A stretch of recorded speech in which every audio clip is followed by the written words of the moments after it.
میرے بھائی اسی طرح سے نمبر 9 ظاہر ہے کہ نتیجہ یہی نکلے گا کہ اللہ تعالیٰ مشکلات ڈالنے والا ہے، اور اللہ کے سوا جو لوگ ہیں جن کو یہ پکارتے ہیں وہ مشکلات کو حل کرنے والے ہیں۔ تو اب یہاں سپوز بالفرض ایک ہستی مشکلات ڈالنے پر مصر ہو، ان دونوں میں ایک ہستی مشکلات ڈالنے پر مصر ہو کہ ہم مشکل ڈالیں گے، لیکن دوسری ہستی مشکل کے حل کرنے پر مصر ہو، تو دونوں ہستیوں میں کون جیتے گا؟ ڈالنے والا جیتے گا یا حل کرنے والا جیتے گا؟ لڑائی یہ تو لڑانا ہوا نا پھر اللہ کے مقابلے میں غیروں کو۔ اور آخری بات یہ ہے کہ اگر کسی کی نماز جنازہ ہمیں پڑھنی ہے تو اس کی مغفرت یا بخشش کے لیے ہم اللہ کو پکاریں گے یا غیر اللہ کو پکاریں گے؟ بولو۔ تو جو زندگی بھر جو مرنے کے بعد تم اللہ کو پکارتے ہو تو زندگی میں اللہ کو کیوں نہیں پکارتے ہو؟ ہے کہ نہیں میرے عزیزو؟ یہ آخری یہ وہ سوالات ہیں جو ایک باشعور غیرت مند اللہ سے ڈرنے والے مسلمان کے دل میں اس کے ذہن میں پیدا ہوتے ہیں، اور جب یہ سوالات پیدا ہوتے ہیں تو اس کے سامنے کھل کر کے ایک ہی ہستی آتی ہے کہ لوگوں یہ پاکھنڈی، یہ مکار، یہ عیار، یہ قبر پرست ہو نکو نام جو قبروں کی تجارت کر کے کیا نہ بیچو گے جو مل جائیں صنم پتھر کے، یہ قبروں کے ڈھونگی پاکھنڈی، یہ جبے، یہ تسبیحاں، یہ دستار، یہ پگڑیاں، یہ ولایت کے نام پر جو ڈنکے بجوا رہے ہیں، یہ سب اس پاپی پیٹ کے لیے کر رہے ہیں، کھانے پینے کے لیے کر رہے ہیں۔ یہ پورے عقائد وہی ہیں جو مشرکین مکہ کے ہیں، نام بدل دیا گیا اور لیبل چینج کر دیا گیا۔ کیوں؟ اگر رام رکھیں گے، اگر لات رکھیں گے، منات رکھیں گے تو دنیا تھوکے گی کہ تو مسلمان ہو کر کے رام اور دیوی دیوتا اور لات اور منات کی پوجا کر رہا ہے۔ اس لیے نام بھی چینج کر کے کسی کو غوث اعظم کہا گیا، کسی کو قطب عالم کہا گیا،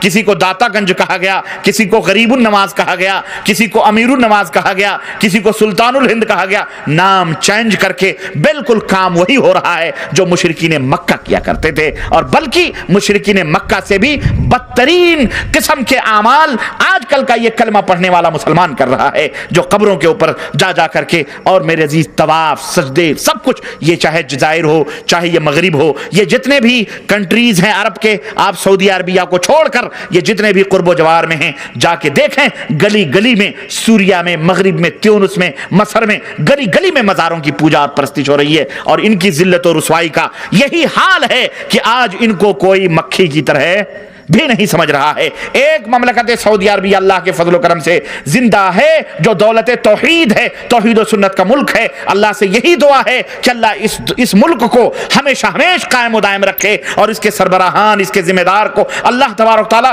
دن دونی رات چوگنی زندگی اور ترقی عطا فرمائے۔ میرے عزیزو، آج جو دولت، آج جو نعمت اللہ رب العزت نے عطا فرمائی ہے، یہ اسی توحید کی بدولت ہے۔ اے میرے عزیزو، تم بھی توحید کی طرف پلٹو، ہمارے اپنے ملکوں میں بھی توحید لاؤ، تاکہ یہ نعمتیں، یہ خیرات جو ہندوستان، پاکستان، بنگلہ دیش کے اندر جو یہ کفار، یہ مشرکین کھا رہے ہیں، ہم غربت کی وجہ سے اپنے دیشوں اور اپنے ملکوں سے ہجرت کر کے دوسرے ملکوں میں جا کے محنت اور مزدوری کر رہے ہیں، اور اللہ کی ان نعمتوں پر یہ غیر لوگ قبضہ کیے ہوئے بیٹھے ہیں۔ اللہ ہمیں بھی وہ طاقت و قوت عطا فرمائے کہ ہم توحید کے جھنڈے کو، سنت کے جھنڈے کو دنیا کے لے کر کھڑے ہوں، اور شرک کے جتنے مظاہر ہیں، چاہے یہ اسلام کے نام پر ہوں یا غیر اسلام کے نام پر ہوں، اللہ ہمیں وہ طاقت و قوت عطا فرمائے کہ ہم سب کو اس دنیا سے نیست و نابود کر دیں، تاکہ صرف ایک منارہ نظر آئے، اور وہ منارہ کس کا ہو؟ عرش والے کا ہو، اس کے گھر کا ہو، اس کی مسجد کا ہو۔ دنیا کے کوئی منارے اس دنیا میں نظر اللہ رب العزت ہم سب کو نیک عمل کرنے کی توفیق عطا فرمائے، اور ہم سب کو کتاب و سنت پہ چلنے کی توفیق عطا فرمائے، اور ہم سب کو اپنے نبی سے سچی اور پکی محبت کرنے کی توفیق عطا فرمائے، اور ہم سب کو شرک جیسی غلاظت اور شرک جیسے بدترین جرم اور بدترین گناہ سے ہم سب کو بچنے کی اور توبہ کرنے کی توفیق عطا فرمائے، اور تمام دنیا کے مسلمانوں کو توحید و سنت کے جھنڈے کو لہرانے کی توفیق عطا فرمائے۔ آمین یا رب العالمین۔ وصلی اللہ علی نبینا محمد وعلی آلہ وصحبہ اجمعین۔ والسلام علیکم ورحمۃ اللہ وبرکاتہ۔ اگر کسی قسم کا کوئی سوال ہے، کوئی مسئلہ ہے تو آپ پوچھ سکتے ہیں۔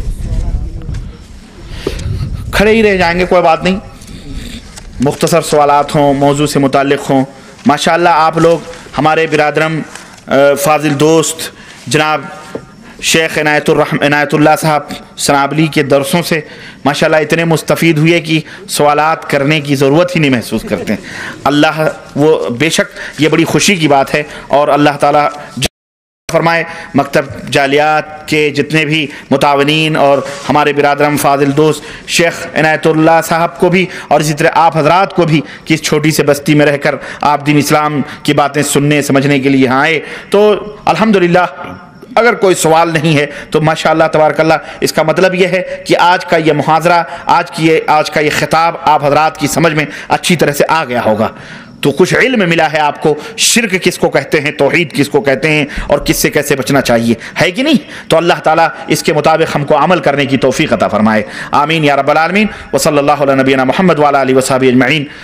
والسلام علیکم ورحمۃ اللہ. چلیں ایک دو سوالات ہیں تو وہ سوال اللہ جزائے خیر دے. کوئی مسئلہ ہو تو پوچھ سکتے ہیں بے شک.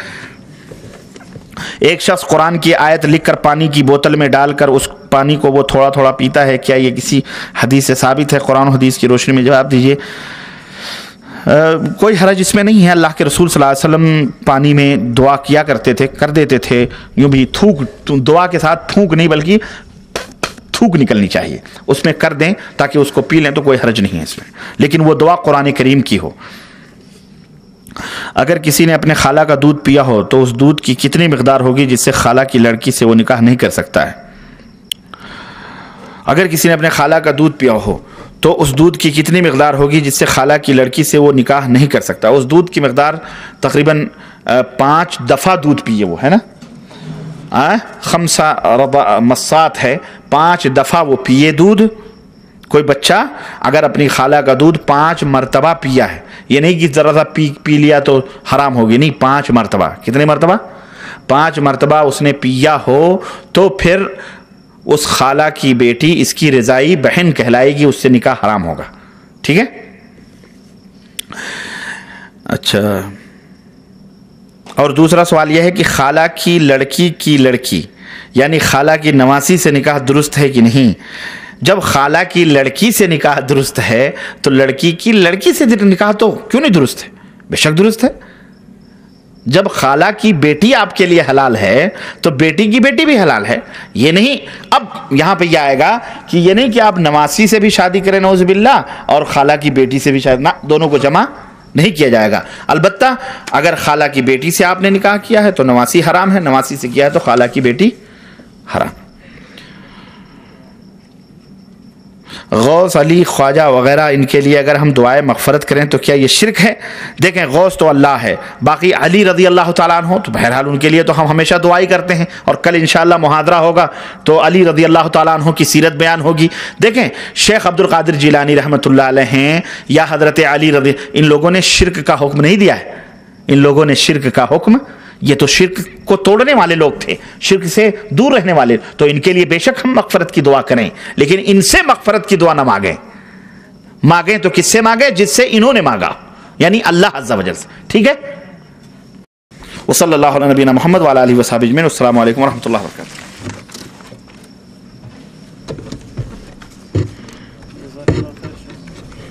شیخ چلیں. اللہ تبارک و تعالیٰ سے ہم دعا کرتے ہیں کہ اللہ رب العالمین شیخ محترم کو جزائے خیر عطا فرمائے. آپ کے اس قیمتی محاضرے پر اور شرک و بدعات اور اس طرح سے عقیدے کے تعلق سے ان قیمتی باتوں پر ہم دعا کرتے ہیں کہ اللہ رب العالمین آپ کو مزید اس سلسلے میں گفتگو کرنے اور لوگوں کو اس سلسلے میں اپنی تحقیقی معلومات سے نوازنے کی توفیق عطا فرمائے. اور ایک اعلان اور سن لیں آپ لوگ کہ کل بھی انشاءاللہ محاضرہ ہے، اور کل جو پروگرام ہے وہ ہے حضرت علی بن ابی طالب رضی اللہ تعالیٰ عنہ کی زندگی، سیرت علی بن ابی طالب. حضرت علی رضی اللہ تعالیٰ عنہ جو بڑے مشہور صحابی ہیں اور خلیفہ رابع ہیں، اللہ کے رسول صلی اللہ علیہ وسلم کے داماد ہیں، ان کی زندگی کے تعلق سے اور آپ کی سیرت کے تعلق سے انشاءاللہ گفتگو ہوگی. آپ لوگ حاضر ہوں اور فائدہ اٹھائیں. اللہ آپ سب کو جزائے خیر عطا فرمائے.